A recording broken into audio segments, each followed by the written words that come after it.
Good evening and welcome. My name is Connie St. John, and I have the honor of serving as the board president for Women in Film and Video. Thank you all for being here, and thank you to the Martin Luther King Jr. Memorial Library for letting us host our event here. They are wonderful partners. I also want to acknowledge our amazing executive director, Melissa Houghton, who tirelessly makes the magic happen for WIFV, and all of our board members who support the important work that WIFV does by giving their time, talent, and treasure to the organization. In the room, we have Lisa Scott, who arranged for your refreshments, and Jackie Greff, who is capturing tonight's panel on film for archival purposes and to live on the WIFV YouTube channel. Make sure you're all subscribed. Board member Sandra Abrams is also in the room. As many of you may know, WIFV is celebrating its 45th anniversary. We started last September and will continue the celebration through September of this year. Part of our celebration has been a series of panels, WIFV Filmmakers Present, where we share the important work our members have been doing in visual mediums. As I love to say, we both capture and create history through our storytelling, whether in narrative or documentary form. Our third panel, this panel, How My Documentary Changed Minds and Policies, features the work of several of our talented filmmakers. Each of their films share the stories of the injustices faced by the Indigenous peoples of America. Their films are works toward justice as they raised awareness, created vital conversations, and sparked policy reforms. Tonight, you'll get to see a short clip from each of these important films. If you haven't already seen them in their entirety, by the end of tonight, you will want to, especially after hearing from the filmmakers. Before we get to that, I'd like to introduce our moderator. Michael D Nephew is an actor, playwright, theater tech, and videographer. He is an enrolled member of the Eastern Band of Cherokee Indians and is also of Seneca-Cayuga descent. He is currently the second vice president of the American Indian Society of Washington, D.C., and has been on the boards of the American Indian Intertribal Cultural Organization and the Capitol Hill Arts Workshop. Please welcome Michael D. Nephew, our moderator for the evening. Our first film, Home from School, follows a delegation of Northern Arapaho tribal members traveling from Wyoming to Pennsylvania to retrieve the remains of 3 children who died at the Carlisle Indian Industrial School in the 1880s. The documentary explores the troubled history of government-funded Indian boarding schools and a quest to heal generational wounds. Home from School aired on PBS's Independent Lens and has been featured at documentary film festivals in the U.S. and overseas. Here is a clip from the film. We live in a beautiful area, an amazing area. We have beautiful families. Nobody wants to admit all the horrible things that have happened. When they brought these children here, they took everything away from them. Kill the Indian in him and save the man.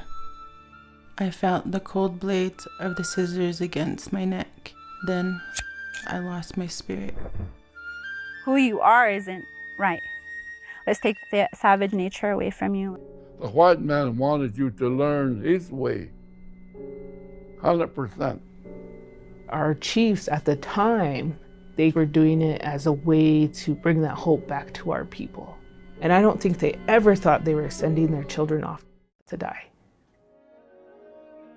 I want everybody to know what happened to our children in those boarding schools.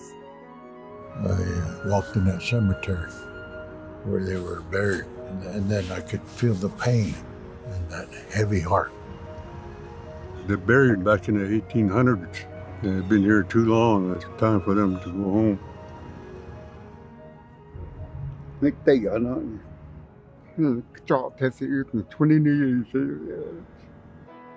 was like, why didn't anybody bring these kids home? felt like we had failed. Something wasn't done right. It was like the army was just digging in their heels. All their arguments were, no, no, no. It's up to us to either find the truth ourselves or continue to pressure the government to bring that truth forward. My dad was that you need to go and you need to carry this on in a way. Finish it, he said. We're not waiting no longer for anybody to come save us. We're going to save ourselves.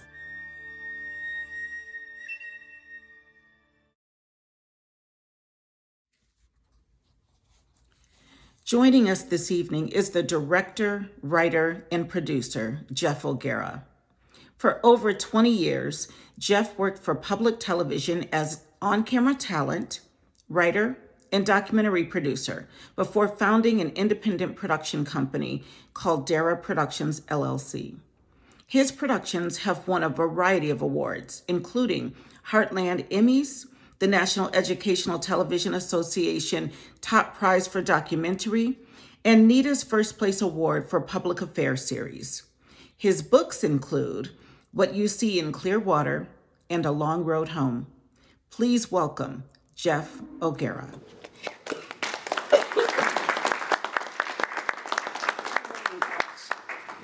I ended up getting in touch with Lois Vossen at ITVS out in California, who handles Independent Lens for independent producers and stuff. And because they told me that Independent Lens didn't want it, and she said, I haven't even seen it. I said, well, watch it. And she watched it, and bang, we were in, which was wonderful. And really timely. I think we're going to talk about later the impact that some of these films might have on things, but that was a big moment. Canada had discovered graves at schools there. We were just beginning to make people aware around this country that there were boarding schools, dozens of them around the country, both run by religious denominations and run by the federal government. And there's a lot to figure out about them. So this was the beginning of that, maybe. So actually, my next question was going back to the idea of changing minds and policies. Yeah. How do you feel your film inspired others to take action? I think it'd be a mistake to take too much credit for a film doing that. There are a lot of things that are in motion, have been in motion over the last 5 years when it comes to boarding schools. Deb Hond, as Interior Secretary, is a key figure. She has issued a report, which some of you may have seen, on the boarding schools in this country as part of a longer term process of investigating the effects, the remnants of the boarding schools. One of the things that I think was really great from my perspective was we toured it a lot. We went to festivals. We were on a thing called the Southern Circuit, which takes independent films and takes them to various cities and universities throughout the South that might not otherwise hear about a particular subject. They took this film, and I can remember a couple of, I went with it sometimes. Truth is, people don't want me to come with a film. They want Jordan Dresser to come with a film, or Euthanasis Soldier Wolf to come with a film, who can really talk about the experience and the families that went through all this. But I like going, so I went occasionally. And I like going to Miami. I went to Miami. I went to Sarasota. And Sarasota is a good place to tell a little story about this question of effect. You all know the New College, or maybe you do, is another place sort of under threat by folks with an ideological bent who don't want a progressive school sucking up any federal money, I guess, or state money in Florida. In any case, we had a screening in Sarasota, and a wonderful person who's an administrator there, Manisha Lal, brought some of the students from the New College to that screening. They didn't know anything about the tribes native to Florida. They certainly didn't know that the imprisoned Native Americans from the so-called Indian Wars of the 19th century were often brought to Florida and stockaded there. And so when Carlisle Indian School started, that's where they went to recruit a bunch of students, was to Florida. These kids didn't know that. And Manisha brought them to the screening, and they were full of questions afterwards. And if you want to talk about, the impact of film and other things like this with a subject of this kind, that to me is that's where the rubber meets the road. I get to see young people reacting to it, learning from it, and then I'm sure questing off on their own. Was that a reaction that you were expecting, or was that like a nice surprise? everything was a surprise. When I'm on the road, it was always a surprise. There would often be Native people from a particular area would come and attend who had their own stories about boarding schools. You know, they might be from Navajo, but they might be living in Kentucky. I think is where we had a guest who come like that, and then, you know, get up afterwards and tell a real personal story about a parent or themselves going through the boarding school experience. So it you know, what you want anything like this to be is kind of a door opening for a lot more to happen. In a small way, at least, documentaries like this can do that. And I think that this one did, in the fact that it was the first one where the Army was allowing them to take children home. And the showing of it, actually, I think, inspired others, just so that, you know, there's 20 going back this year. And I think I would easily see this film had some impact on that. I can only hope so. And then, you know, again, I keep coming back to the fact that Euphna Soldier Wolf, you know, Crystal Seabearing, I mean, the Jordan Dresser, these guys who did the work of making all this happen. I mean, it is their story, and we're lucky enough to be able to make a film about it, and I hope you're right that does have that kind of an impact. I know, I don't know the number anymore, but, you know, a lot of tribes have followed the Northern Arapaho to Carlisle to bring back their relatives from the cemetery there. Yeah, there's been some every year since then. Yeah. Sometimes it's only a few, but yeah. And you've been involved in that. I have. The American Indian Society has been decorating the graves since 1972. And so the whole time I was growing up there, this is one of the things I wanted to see happen.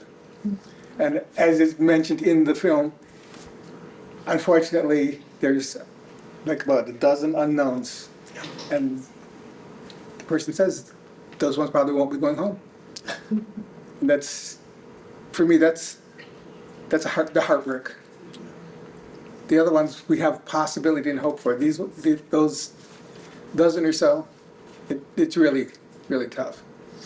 Yeah, and so this was one of the young people. What the Northern Arapaho did was they brought these elders, and they also brought a contingent of youth, of kids in high school and college and from the reservation with them. So it was this really interesting combination of young people who were learning as they went, and may not have known much about the boarding schools at all before they made that journey. But as Michael points out, you know, one of the young women on the trip said that that's all she could think about in the cemetery was the others, the ones that where you gotta, you know, there's a body there, but you don't know. Yeah, it is. And so thank you. Thank you. Thank you. Yeah.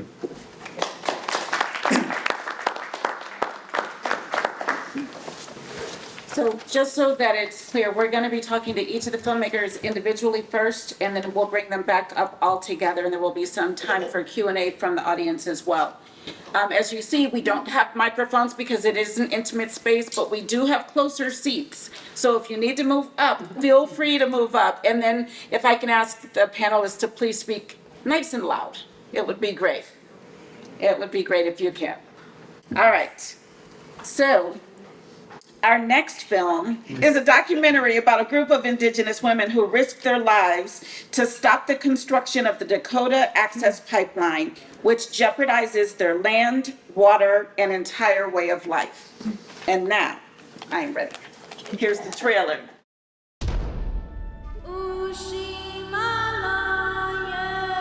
For years, people have fought this struggle, fought for our land and water. And I was at a point where I felt like nobody cared. We're just people from here that stood up and asked everybody to come and stand with us.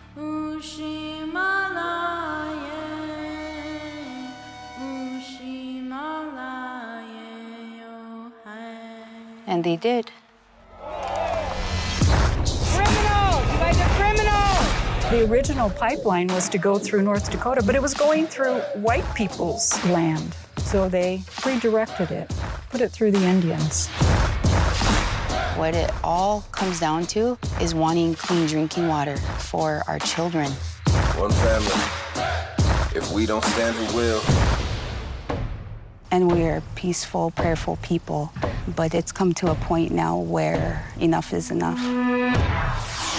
Love is the strongest. The world is run by corporations now. Who's kidding who? Democracy. Our prayers would not be needed. Indigenous wisdom unheeded and sacred things depleted. Are you telling the dogs to bite the protesters? What is the fossil fuel? Continued destruction, nothing new. I hear the rubber bullet. I see this one just coming straight for my eye. Taking our children, shifting their feelings till nothing's true. How many people know that the United States didn't allow us to raise our own families? We won that right in 1985. They just put the fear in us so bad with hell and with that belt and with abuse. They'd come after you at night and take you someplace and made you do things you didn't want to do. And you thought it was your fault. So when people ask, why is this the end of the line? Why are women standing up and saying, no, this is it?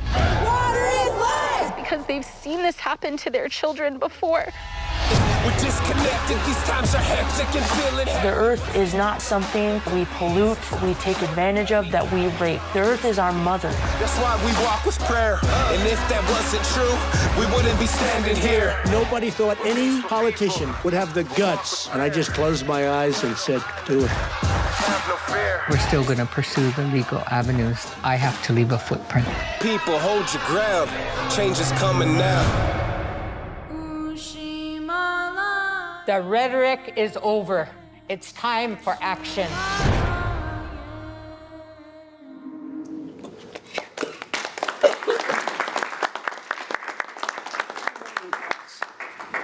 It's hard not to get upset. Tonight, joining us via Zoom is the producer and director of End of the Line, Shannon Kring.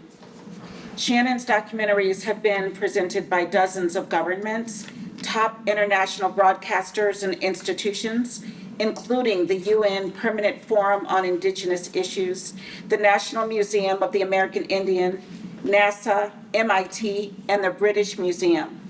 Shannon works with the UN, U.S. Department of State, USAID, UNEP, and other global bodies concerning the Indigenous and other marginalized members of society, environmental sustainability, animal welfare, human rights, and cultural preservation. Please welcome, on the screen, Shannon Kring. Hi, everyone. I can't see you, but perhaps you can see me. We're working.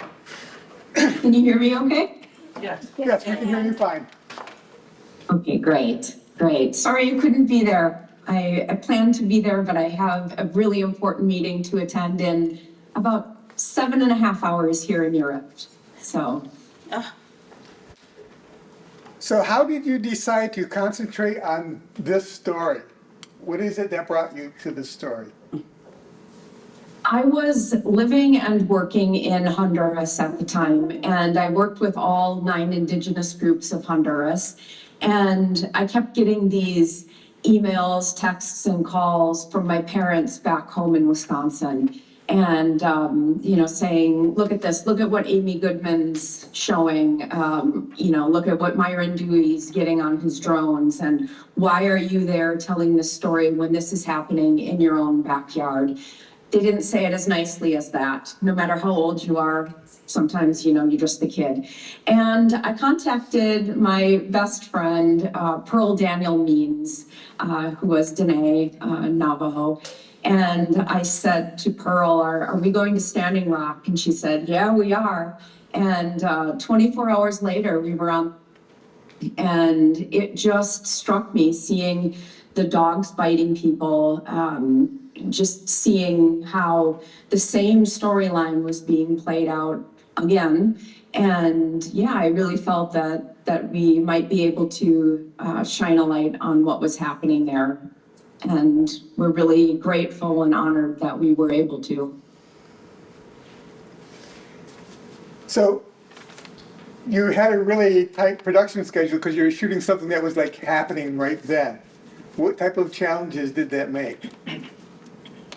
Well, The schedule being tight, of course, financially, because we had absolutely no money. We were crowdfunding it as we went. In fact, I've told this many times, but when I got on the plane, I didn't have the money to pay the cameraman. Didn't have the money for the rental car. By the time I landed, I had enough for some of that. And so that was a challenge, as it is for most documentary filmmakers, especially when you're new.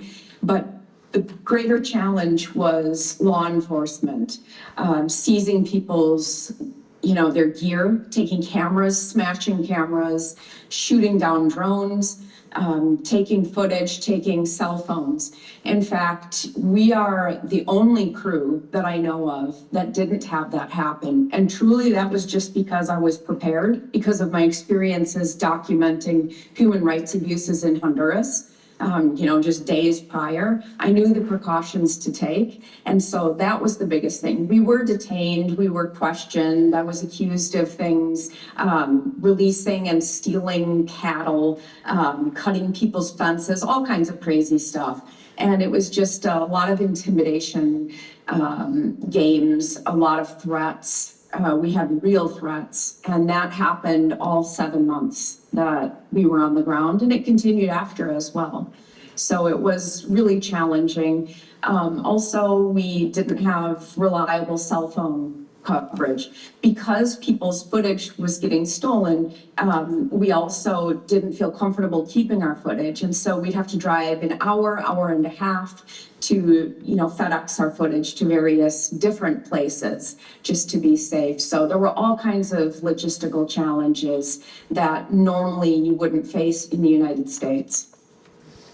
I noticed you had some of the footage from like Democracy Now! Did you have any problem getting them to release it to you and incorporating other archival footage?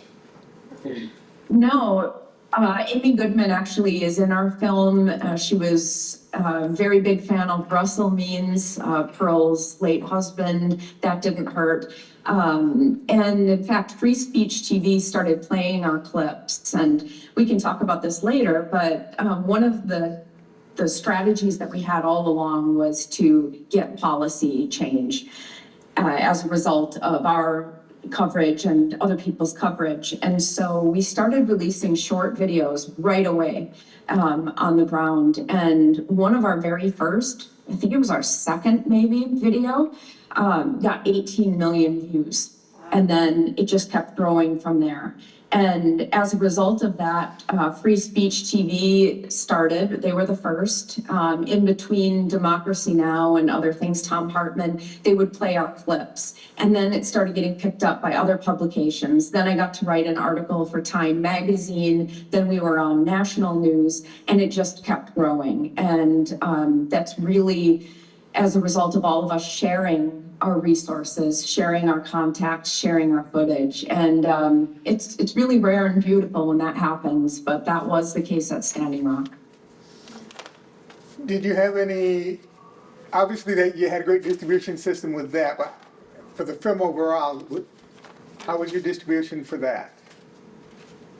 So we finished the film first, rather than approaching anyone. And the point of that was that Pearl and I felt strongly that we wanted to preserve the narrative and not have anyone changing it to fit what their network or streaming service might want to convey a different message. And so we finished the whole thing, and then we went out and tried to find someone to take it. And we kept hearing the same thing. This is excellent. We love this. Wow, incredible. We don't dare take it.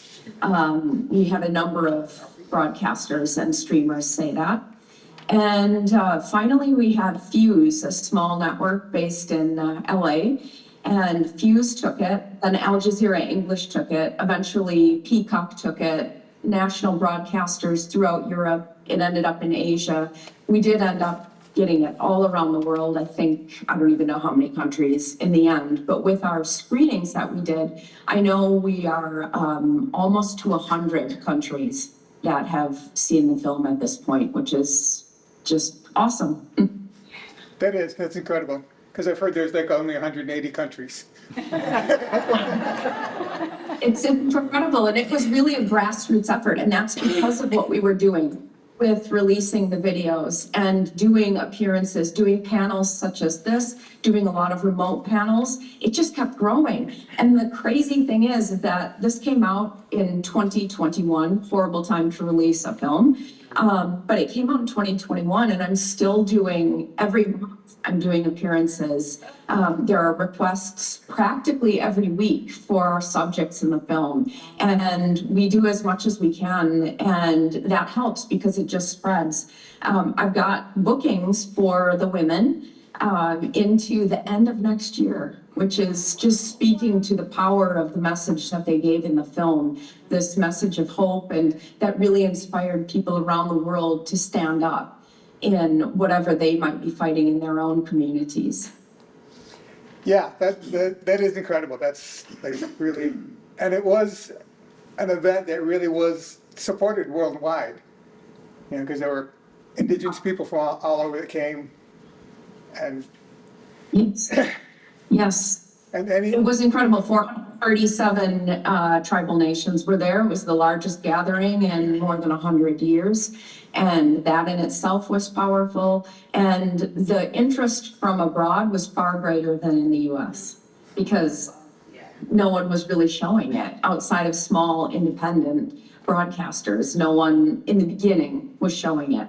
In fact, when I logged in as media out at camp initially, I think I was number 6 on the list. And when I left, there had been about 40 different broadcasters and journalists out there. So that was at the end, and you'd see some of them coming in for a day or even an hour, 2 hours on the national news. At least it was something, but it was something you really had to witness and experience for more than a brief moment to see not just the gross abuses that were taking place, but to see the strength and this incredible camaraderie. In fact, as difficult as it was and as dangerous as it was, as horrific in so many ways, when I look back now, when the women in this film look back now, and most of the people who were there, you think, wow, I was a part of something that was so beautiful that I'll never get to feel again. That sense of community, you know, how people used to live. And it was something I'll never forget. yeah, I would venture to say it impacted many different generations because you show them in the film from the young, who were the ones who first started standing up for it, and then Donna Bravo stood up with them, and the youth really were leading the way, and they had to put up with stuff that youth shouldn't have to put up with. Yes, there were horrible things that happened that some of them we chose not to put in the film at the request of the people or the families. You know, really, really awful things happened. And yet every time something horrible happened, it seemed to embolden the whole movement. And it just kept growing. It grew and grew and continued to this day. You know, the women that are in this film are still so active. And, you know, some of that is because they became known globally. Yeah, they really did have an impact on multiple generations and really made them, they were all strong women to begin with. That's my opinion. They were even stronger at the end. Yes. Thank you. I'll bring you back toward the end when the... Yes, thank you, Shannon. Thank you. Thank you. If you can stay awake, please hang out for just a little bit longer. We'll keep it going. Okay, our next film is Imagining the Indian, which explores the exploitation of Native American culture in sports, including the use of names and logos that have been adopted by teams and franchises with no apparent connection to the tribes and peoples whose cultures they are appropriating. Let's take a look at the clip from Imagining the Indian. It's a slur. It's a racial, derogatory, disparaging slur against Native people. Fight for home, DC. In the first period, the Bears hustle into the Indian reservation. The team created a myth that the reason they selected the name Redskin was to honor Indians. That's really a racist statement in and of itself. It's very paternalistic because it suggests that we're not intelligent enough to know this issue. And I remember writing a column about, let's not play around here. Let's have the Miami Yids. Let's have the Cleveland Bohunks. Let's have the Boston Lace Irish. We're going to call it what it is. Let's call it what it is. Well, some people thought I was serious. George Preston Marshall was the original owner of the Washington Redskins. George Preston Marshall was a racist, and in fact, after every other team by the 1950s had integrated, this team had not. One of the Confederate racist traditions of the team that George Preston Marshall loved so much was to have the famous marching band for the team play Dixie at the beginning of games. The hypocrisy of being in the nation's capital, Chocolate City, a city that's majority black, for us to root on a team called the Redskins. It's very deep psychologically. It's as much of a slur as it would be to call the team the Darkies. Now, how many Americans would allow that to stand? It's not the red that's offensive. It's the skinning part. It's the practice of being skinned, as our ancestors were for proof of Indian killed. I love football, and I played football every minute I could growing up, and so I was a huge Skins fan when I was a kid. We talked about the opponents, we talked about strategy. We never ever talked about the mascot or the name of the team. Why is the heritage of an 80-year-old football team more important than the well-being of a people that have been there for millennia? At that time, nobody knew and nobody cared and nobody asked. In the early 1970s, a group of Indians did meet with the team owner and told him that they wanted the name removed because it was offensive. Of course, he said, well, thank you for coming. No, we're not changing the name. And yes, we're keeping our American Indian mascot. Edward Bennett Williams, of course, didn't change the team name, but as a result of that meeting, he did change the cheerleader outfits to look less stereotypically Indian.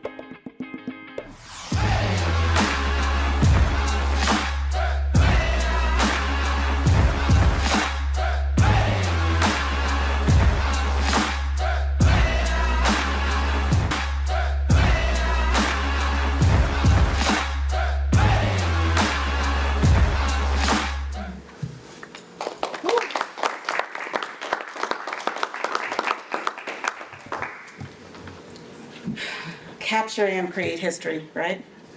With us this evening, we have the co-director, Aviva Kempner, who has been making award-winning documentaries, amplifying the stories of lesser-known Jewish heroes for 44 years. Among her works are the Peabody Award-winning The Life and Times of Hank Greenberg, about the baseball great, Partisans of Vilna, about Jewish resistance against the Nazis, Yoo-Hoo, Mrs. Goldberg, about Gertrude Berg, who created the first television sitcom, and Rosenwald, a documentary about how philanthropist Julius Rosenwald partnered with Booker T. Washington in establishing over 5,000 schools with African Americans in the Jim Crow South. Please welcome Aviva Kempner. I don't sit well on this seat. Okay. I don't know if you want to get closer to her. Maybe sit here in the second seat.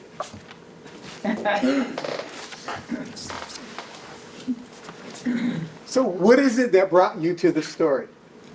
I answered the phone to a friend I knew socially, Kevin Blackistone, who you saw and you might recognize from ESPN, and he has a wonderful column oftentimes in the sports section of the Washington Post. So Kevin calls me, and he knows I've done 2 baseball films. I also did one on Moberg the Spy. And he says, Aviva, I and Sam Bradley are doing a film on Suzanne Harjo, who's the activist we saw right in the beginning of the film, and about, the insidious name of the Washington football team. And maybe I could have some advice. And I said, really, Kevin? And then I started telling him, he didn't even know my background.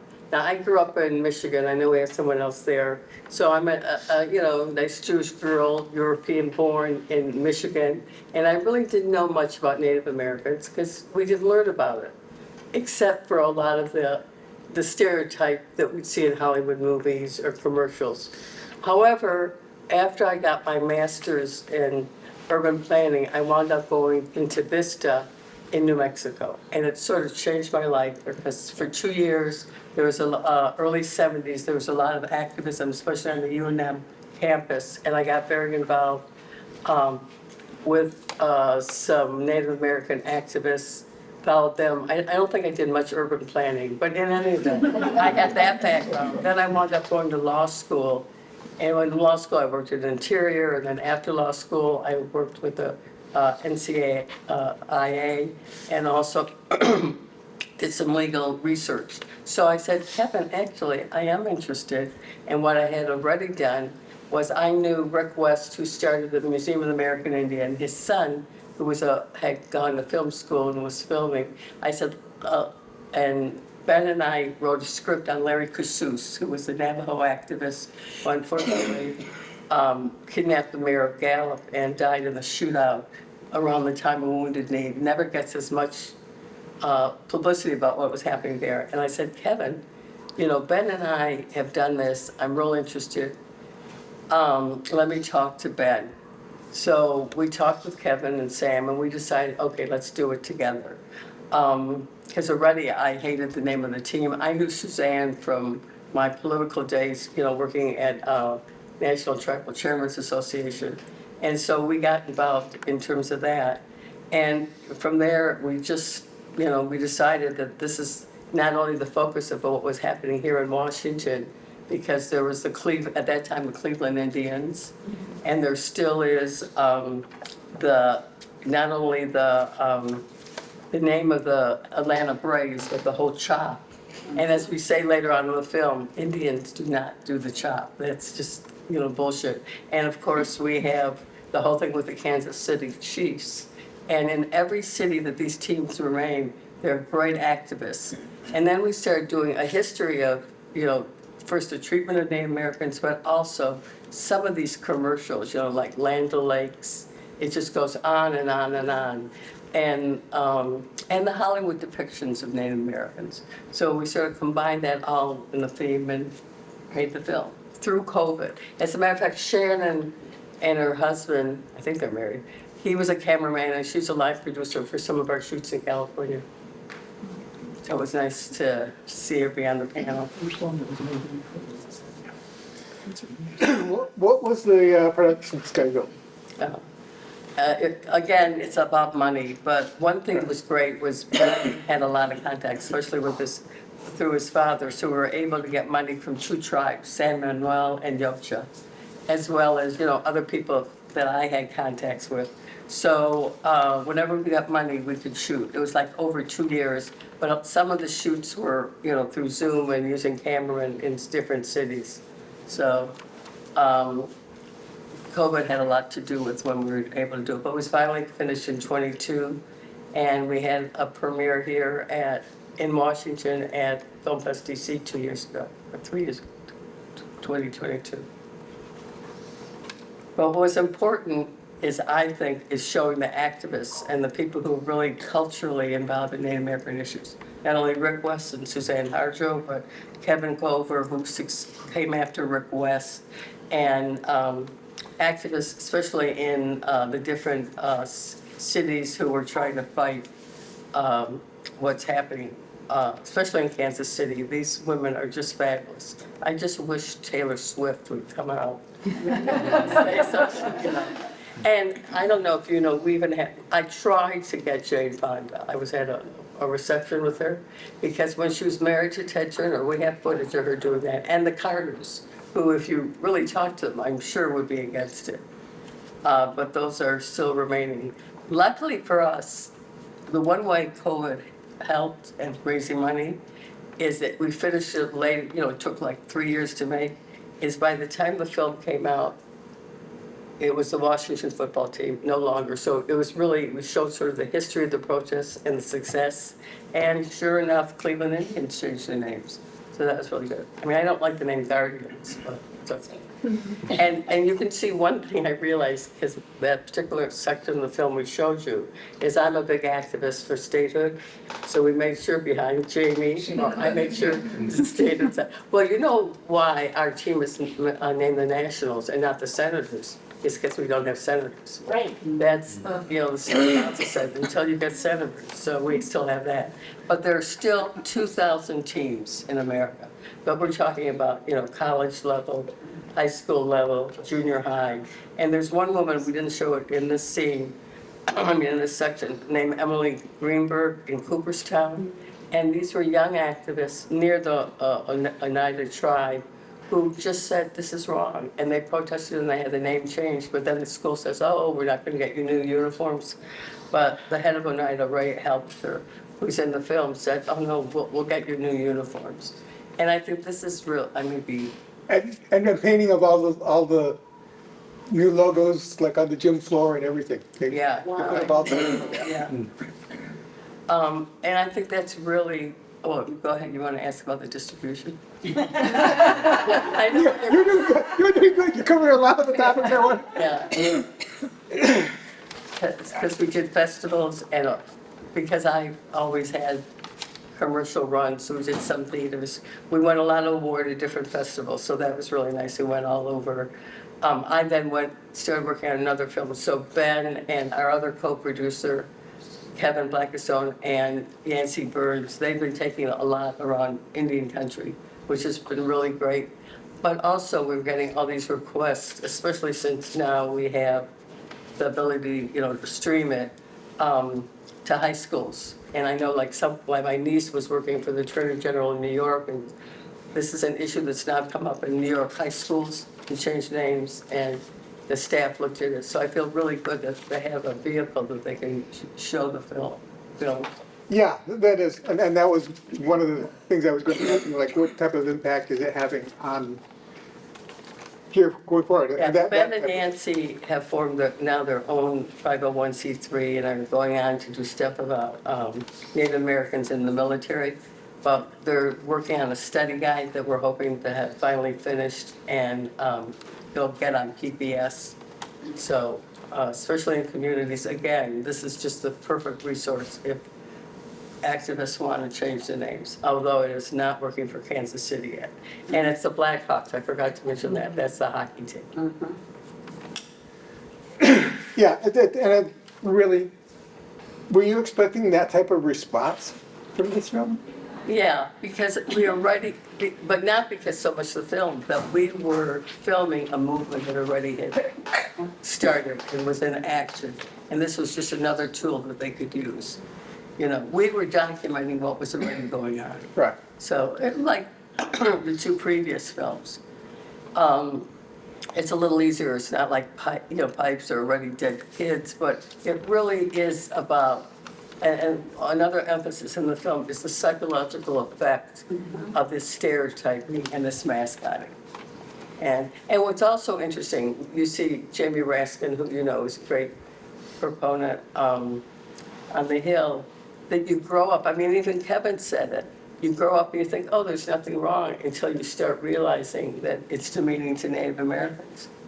So I happen not to be a football fan, I'm a baseball fan, but every time I see the Atlanta thing, with the chalk, which also reminds me of like a Nazi thing, so hopefully that'll eventually change. And you had a lot of good archival footage. Was it hard to get that? No, it's just a matter of paying for it. That's my MO as a filmmaker. But if you're going to talk about stereotype images, Hollywood movies are like, bursting. The cartoons. Yeah. So there was no problem with that. It's just getting them and laying them in. And I think you did a wonderful job in the number of different people you had involved that are activists. Right. Like Mary Catherine Nagel and Diana Studi, and she has a wide variety of people that are really people I look up to in this field. And Suzanne Harjo, who's in the area, that I would have suggested come in, but it's harder for her to move, but. Yeah. Yeah. Because I was thinking the same thing when I was no, getting I ready. would've said it right It would away. probably be tough for her to, but she would be fabulous. And I think you actually covered most everything that I was going to. I had asked what the questions were going to be. Sorry about that. Always be prepared. No problem. Makes my job easier. And you said you were in the audience. I should have had you spoken with them. You were in the audience in Virginia. I did. You called on me. Good. That's probably why I look familiar. Yeah, they will be very careful. Yeah. I'm watching. Okay. Okay. Thank you. All righty. Okay.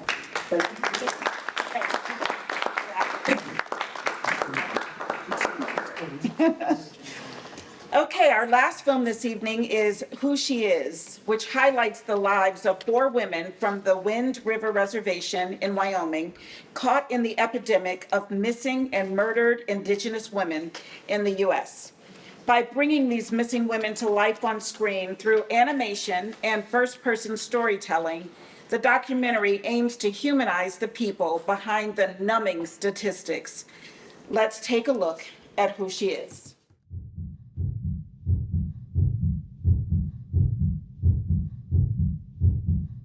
Way oh hana way oh way yo way oh way oh way oh way yo way oh way way da way way way oh hey hey oh hey My name is Sheila Yvette Hughes. My name is Leela Casey Hare. My name is Abby Washiki. My Arapaho name is Nihane Hisse, Yellowbird Woman, but you can call me Jocelyn Watt, and I love to sing. I was my mom's little helper from an early age. I love to tease and make people laugh. My biggest passion was basketball. We were adventurous and loved to play outside. I wanted to have babies.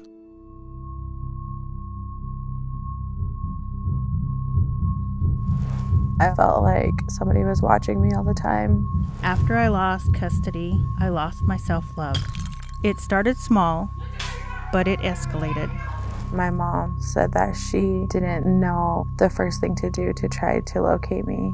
The investigation is ongoing, and so is my family's grief. Trauma has a ripple effect. My family is still digging for answers and fighting for justice. We have to battle every day for our sovereignty. We're humans. We deserve to live. I deserve to have a family. I deserve to be happy like everybody else. We have to heal. It's got to start somewhere. Abby Washiki. Sheila Yvette Hughes. Jocelyn Watt. Leela Casey Hare. Say my name, and I will live forever.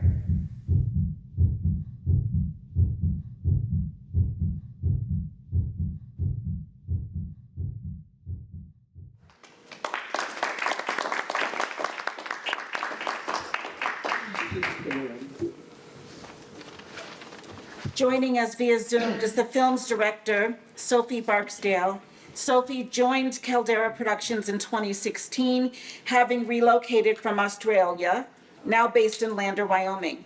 She has worked for Screen Ireland, formerly the Irish Film Board, numerous film festivals in the USA, Australia, and Ireland, and spent several years at the National Gallery of Victoria, Australia, one of the Southern Hemisphere's premier cultural institutions.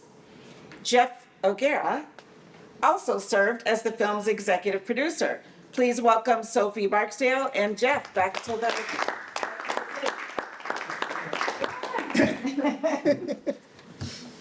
We got you both. I was having dinner. Yeah, I noticed. Hi, Sophie. Typical. So what is it that brought this film to you, this topic to you, or you to the topic? Shall I take that one? Oh, yeah. Hey, you. Yeah, you. Gosh, so we have been talking about this topic for a long time, as Jeff said, living and working here in Wyoming. We are a border town inlander. You see it. And the families that I met working on home from school are impacted by this epidemic. Our colleague Jordan Dresser is related to some of the women in the film. His mom is best friends with one of the sisters of Aviva, who's one of the women in our film. And I think it's so front and center for us living here, but a lot of people don't even know what MMIW stands for, even in the town just across the road. So I think, the people who are impacted are devastated in the impact from that, but the people who don't, it doesn't even register. I guess we just felt how important it is to talk about this and bring awareness to the issues, but also put the women front and center. And I appreciate that you do that. I really do. What type of production schedule did you have? We started talking about this film, it was either very late 2019 or very early 2020. And as we went into development, COVID hit. So it sounds like almost everybody has had this experience who's on the panel, but COVID really made it quite difficult for us. This film, it's predominantly animation, so it's a completely different workflow, and it's certainly one that I was not familiar with. So that puts a strain on the schedule too, I think. But we got seed funding from the Wyoming Humanities Council, and the governor here in Wyoming was about to do a signing for an MMIW task force. He was signing a bill saying that this task force was getting created. So we sent Jordan down with a camera crew, and we had him filming right out front of the Attorney General's office, who noticed, and then they started talking about how could we find some funding. And so really that's how our funding, it was, in conversation, but we were in the right place at the right time, I think. Both tribes wanted Jordan to be working on this film. As Jeff said, he's Northern Arapaho and Eastern Shoshone. And so from 2020, we started development, I guess, in March. And we finished the film, I want to say... Recording in progress. September of 2022, we screened it to our community here. So it took us 2 years, which, I don't know, seems fast for an animation. I don't know. This is the first time I've done this. Just add one thing, that what was kind of great about this bit of work, I think, is that the subject was such that the two people who really did it, Jordan and Sophie, represented such important interests in terms of telling the story. And I don't know if any of you were feeling this earlier, but I'm doing a documentary about Carlisle Indian School. I don't have to be the one doing that. I just thought it was such a good story, I couldn't let it go. It felt really correct and good that these guys were working on the subject that they were working on. And I got to kind of stand back and watch a couple of creatives at work who happened to be very appropriately for this subject, because they would know it in ways that I wouldn't, a woman and a member of a tribe that was affected by it. So just want to throw that in case any of you wanted to guilt trip me about doing the first documentary. These guys did this one and did it really well. Women, not guys. One guy, one woman. Yeah. And Michael, we really, as Jeff said, that was kind of a conversation that we had, and we really wanted to make sure that not just the people who were on the screen were Indigenous, but all the people behind the camera, as much as they could be, were Indigenous. So all the music is Indigenous artists, the animation is done by an Ojibwe artist and animator, Jonathan Thunder. Our second camera crew is Northern Arapaho. We really were trying to make this, the woman who made the beautiful red jingle dress is of course Indigenous. The woman who danced the jingle dress is Indigenous.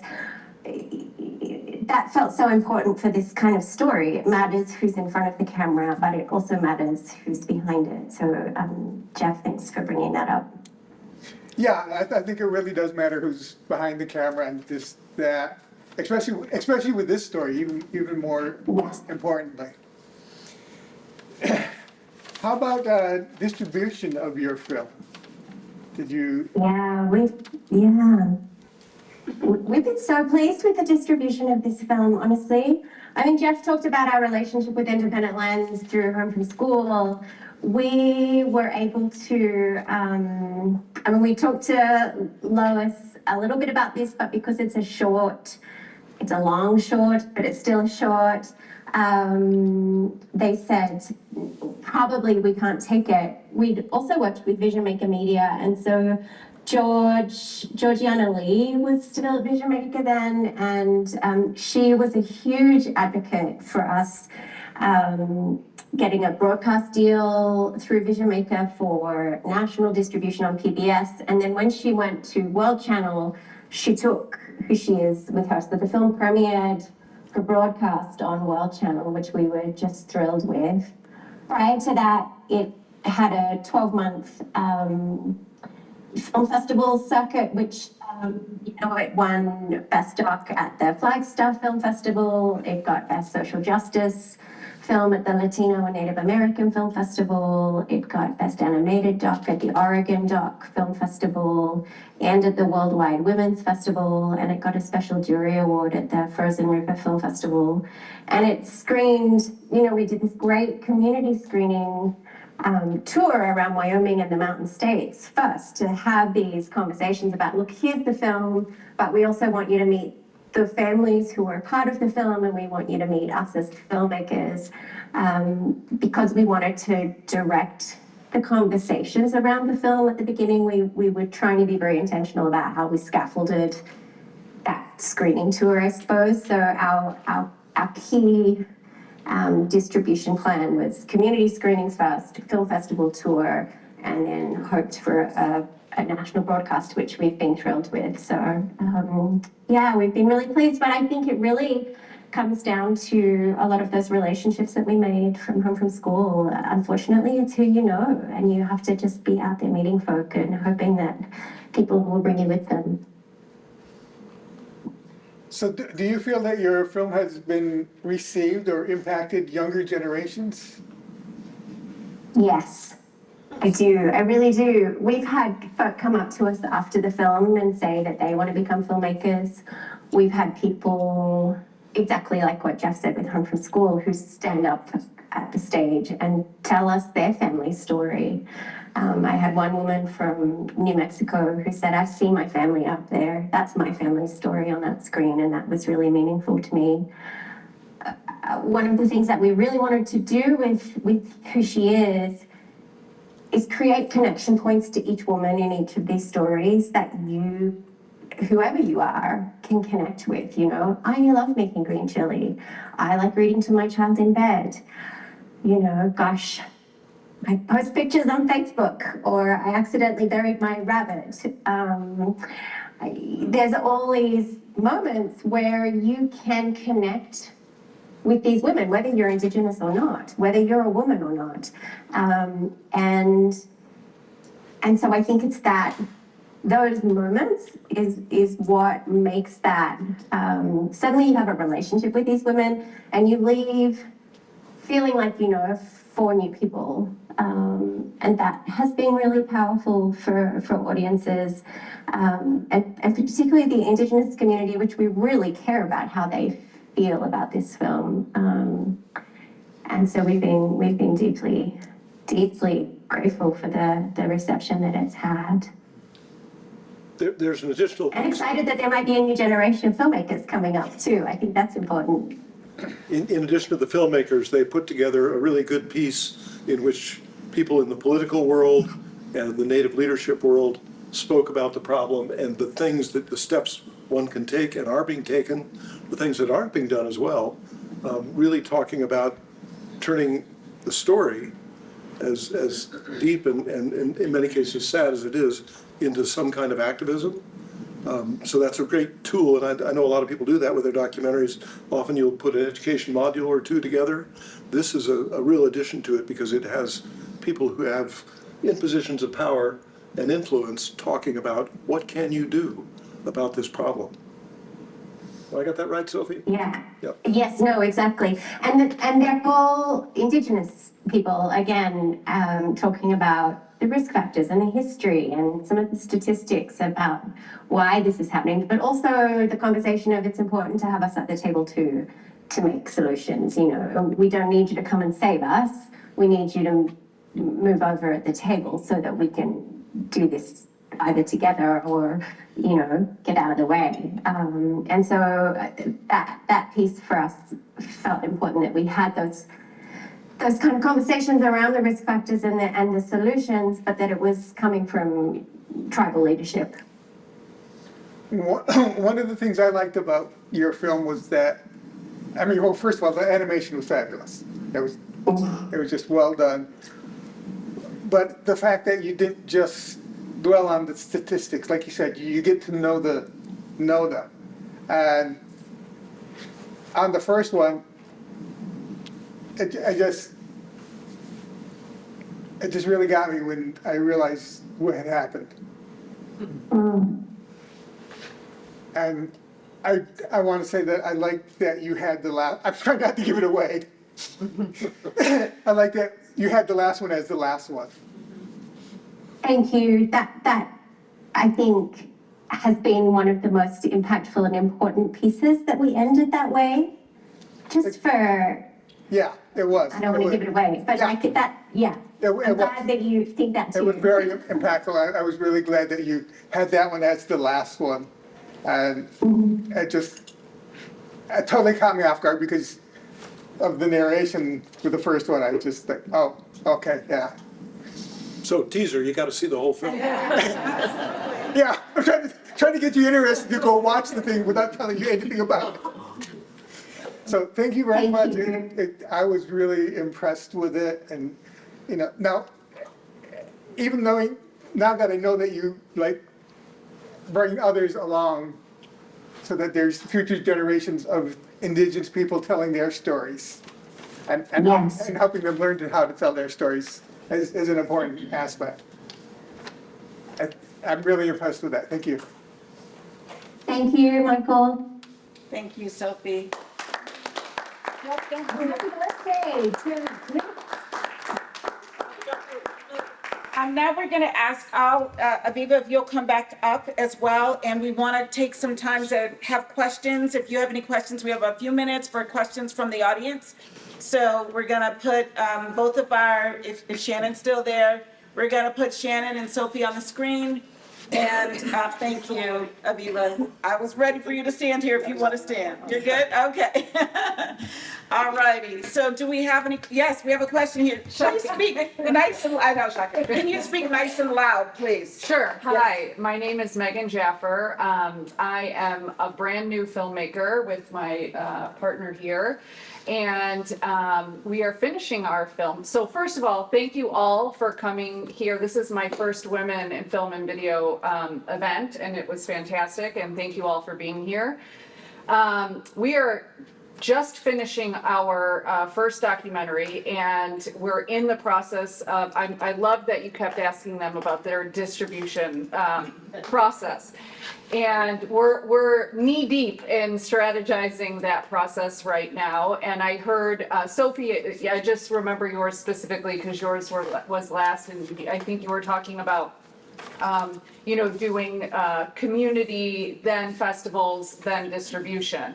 And not all of you have to answer, if only one or two want to answer, is there a perfect strategy? I'm sure you're going to say no. Is there I don't, maybe what is your, maybe not recommendations, because I know to each his own, but what are your thoughts on that? I'm happy to tackle that one, since I'm in the thick of it on my new film right now. It depends on the filmmaker and it depends on the project. For End of the Line, it made sense for us to do, as I said, release these short videos to try to get attention on the subject matter because it was an immediate story, right? And get articles, write articles. And then we did educational outreach next. We did a lot of appearances and screenings at universities while we were doing film festivals at the same time. It's really important to get into the best festivals that you can. All film festivals, for the most part, are helpful, but the bigger, the better, because you get more press. And at the end of the day, it's about press. And eventually it's about awards. And I hate to say that, but it's true. I see the difference as being a new filmmaker versus having awards and what it means. It's just a sad state of affairs, but it is the way it is, that it helps you get financed and it helps you get better distribution. So as you go, you learn, you get more contacts, as Sophie was saying, and you form those great relationships. Also for End of the Line, the next phase that we went into was corporate screenings. That was really important for us to try to change policy. It's important to get politicians and not the politicians who agree with you, to get screenings with politicians that don't agree with you, and get corporations that make, quite frankly, and pardon my French, shitty decisions that negatively impact people without power. And so we spent a lot of our focus and energy on that. And at the university level, I should also mention that changing policies with universities became a kind of an unofficial mission of ours. Not only were we brought in to be guest lecturers to screen the film, but we actually designed curricula. We ended up designing people's Native studies programs, coming up with classes. It was really powerful, and we continue that work to this day and do it all over the world. Panels, talks, interviews, these things all matter. And so for us, for the festivals, we ended up working with a festival broker. I did not realize on my first documentary that you get paid at film festivals if you have someone asking to be paid, your attendance to be paid, your film subjects to be paid for their appearances. That's one really awesome thing that we have enabled a lot of the women in our film to actually make income, and in some cases serious income, by doing appearances. And so these are just some of the ways that you can affect change. And in our case, we did get money divested. And the women in our film were part of a very small coalition that at this point is up to more than $30 trillion divested from fossil fuel projects. So if you want a film, a documentary in particular, if you want a film to have impact, you have to look at creative ways, especially when you have no budget. Look at creative ways where you can get the most bang for your buck.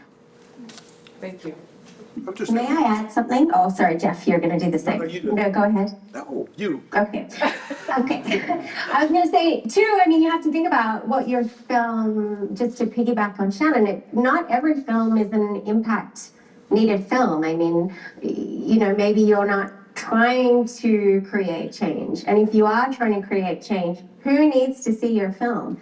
You know, we love to say everybody needs to see my film, but one of the reasons we focused on community screenings first was we were trying to get legislation changed here in Wyoming for the Ashanti alert, and we talked about that at every screening we did. And then those people called their representatives. But if you know exactly what you want to do with your film, that can help you target either how you're going to run your impact campaign and your outreach, or, oh, impact is not for me. And I think just having some awareness around what your film is trying to do is really helpful in the outset. That's just to tack on to what Shannon said. Thank you. Just one little thing, which is we have a really small team at Caldera Productions, but we did have someone who was dedicated to doing that work. Getting all the festivals lined up and all that, I didn't have a festival broker, that sounds great, but it really helps to have somebody who is good at it and we'll put the time in. Frankly, as Sophie can tell you, the minute I finish something, I want to go do the next documentary. I'm not really going to spend a whole lot of time doing that. We had just a wonderful person doing that, Rose Stellar-Burke, and I think you need that. The second thing worth noting is if you do get a deal with something like Vision Maker, an organization that provides a lot of funding, that may have a distribution channel, independent lens like we did, they take control of stuff for a while. They're gonna handle the distribution, or they're gonna take a percentage of everything that is done. You may want that if you don't want to have to do it all yourself, which that would be me. But you also have to see that there are limitations. Right now, Michael and I were talking about this. I would like to be able to give Home from School out on YouTube for everybody to watch. I can't. I don't have control back of that element of distribution until I think this fall or the fall after. Thank you. That was a good follow-up in my head, so I'm glad that you touched on that. Thank you. Several things. I say getting a film out is like a political campaign. It's a whole other ballgame. It can take months. It depends what your natural audience is. Is it urban? Is it rural? Specific to, and do you have money for distribution? I started out with companies distributing my films, and the companies went under, not because of my film. They just did. It was European classics, but then there are companies that look like companies, but really they're distributors for hire, did really well, especially with Hank Greenberg. And then I was more inclined to try to do a theatrical release because I'm of old school, I want to see it on the big screen. I'm still AOL, I'm very traditional. But Ben and the others more wanted, let's just get it out. So we did a limited theatrical. We didn't do as well in the cities, so I realized that, I was pushing maybe more my agenda. So now First Run Features is booking it, as well as I always forget, Apple TV and Amazon Prime Video, as well as any kind of bookings. So a lot of it has to do with the product, but you're right. She's right about going to festivals, trying to get awards, and social media. You can get interns or yourselves to do it. Just try to get as much publicity. Always hire good publicists too. Thank you all very much. That's really So what's the topic of your film? It's the first documentary ever about women spies, women intelligence officers. Oh, great. And two of them specifically, as you probably all know, if you live in DC, women's voices and stories are effectively being erased from government sites. And two of the women in particular in our film lost their job because they were women. So, yeah. Well, I did, The Catcher Was a Spy. So I did the film on Moberg, so I'll talk to you after. Wonderful. People like spy movies. Me too. I can hardly wait. Okay. I can hardly wait. Yes. Talk nice and loud, please. I had a question about working in the documentary space where there's that stop and go funding, but also working in this policy space where you might have a rally to go film or you have something important that comes up. So how do you deal with that limited funding, but then also having to deal with wanting to capture things that happen immediately? You don't sleep a lot.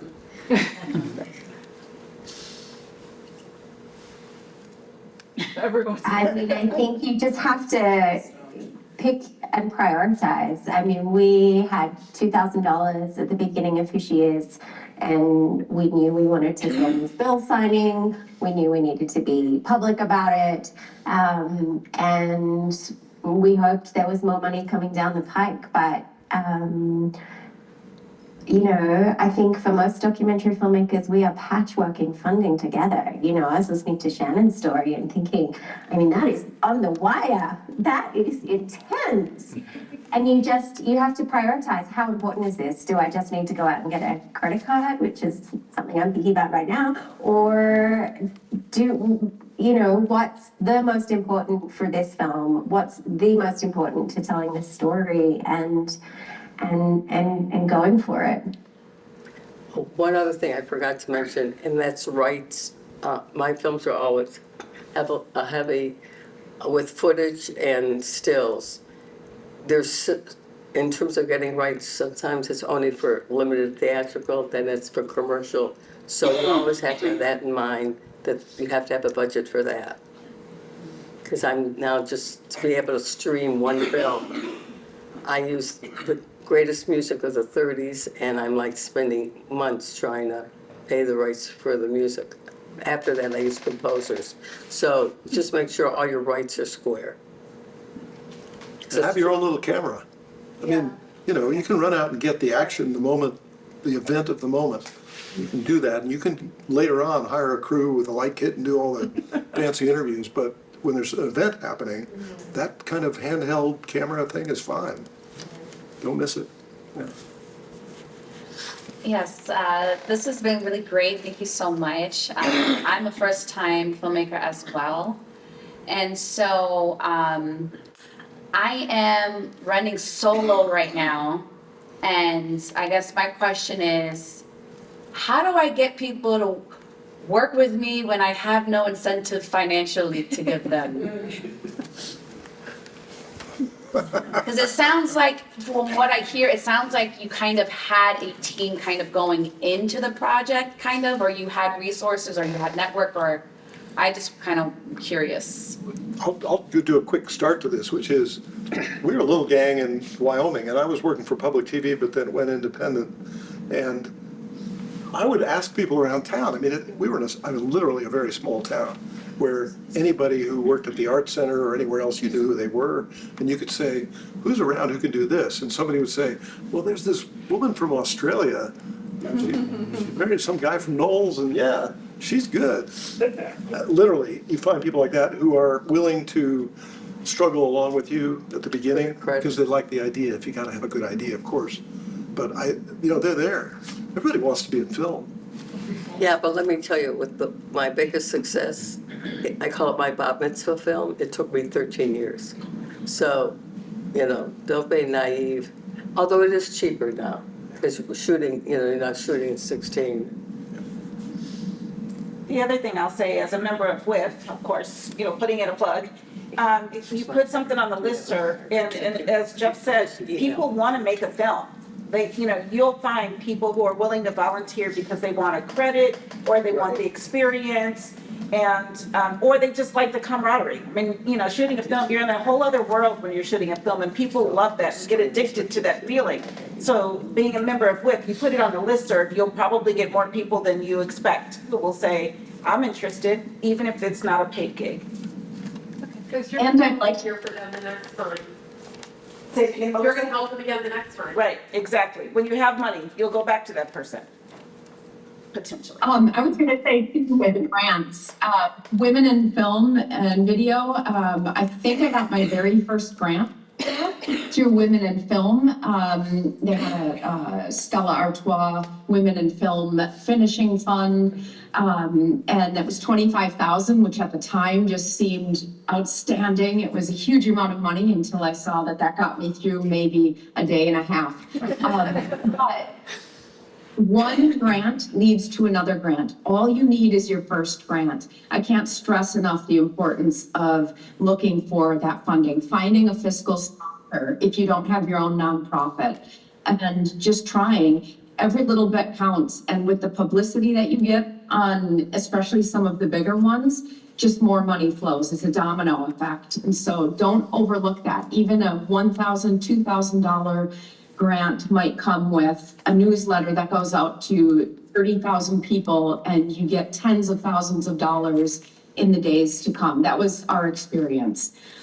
Passion goes a long way. If you're passionate about your project, it's infectious. If you don't know how to sell your project, if you don't love your project, other people are not going to believe in it. And so I think having faith in yourself and in your story, that's going to carry you no matter what. And you meet people and you find a way.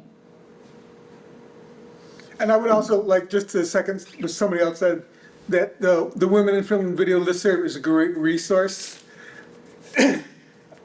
Some of my friends work at the National Museum of the American Indian, and they were getting ready to shoot a video, and they knew I did acting, and did video work for Perfect's Public Access. They said, where can we get a green screen? I said, well, let me put something out on the WIFV listserv, and I got like 24 recommendations. People said, go here, look for this, look for that. use women in films and video. It's a great resource. It really is. It really is. We're gonna have to wrap it up. We're over our time, but that's okay because we started 10 minutes late. But is there one last question that's so burning you don't, okay, Lisa.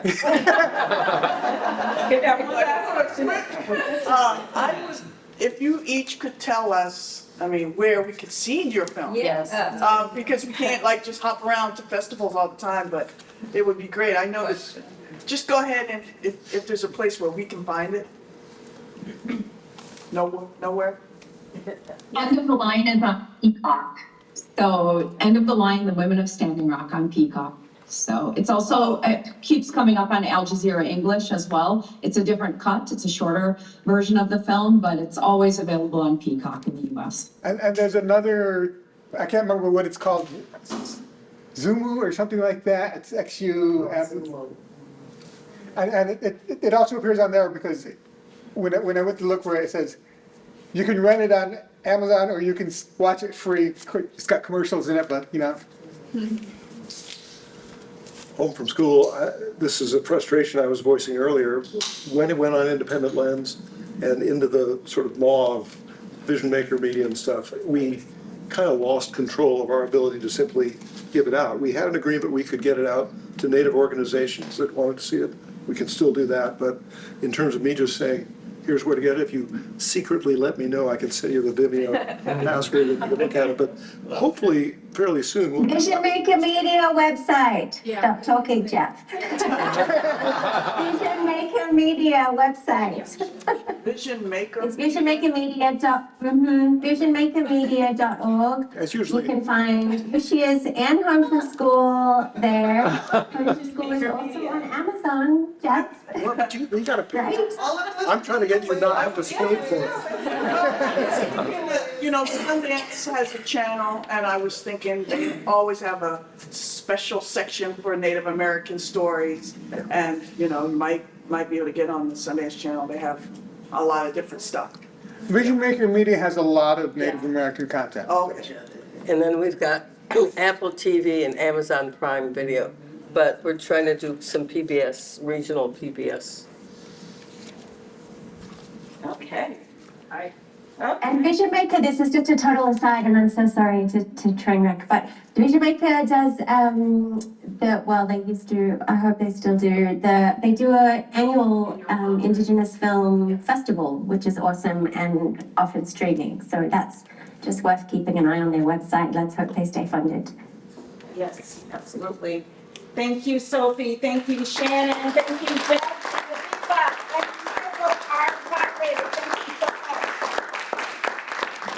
Thank you so much. Thank you, Shannon. Get some rest. Thank you for hanging with us so late. We really appreciate it. Good luck with the meeting. Yes, it's going to go great.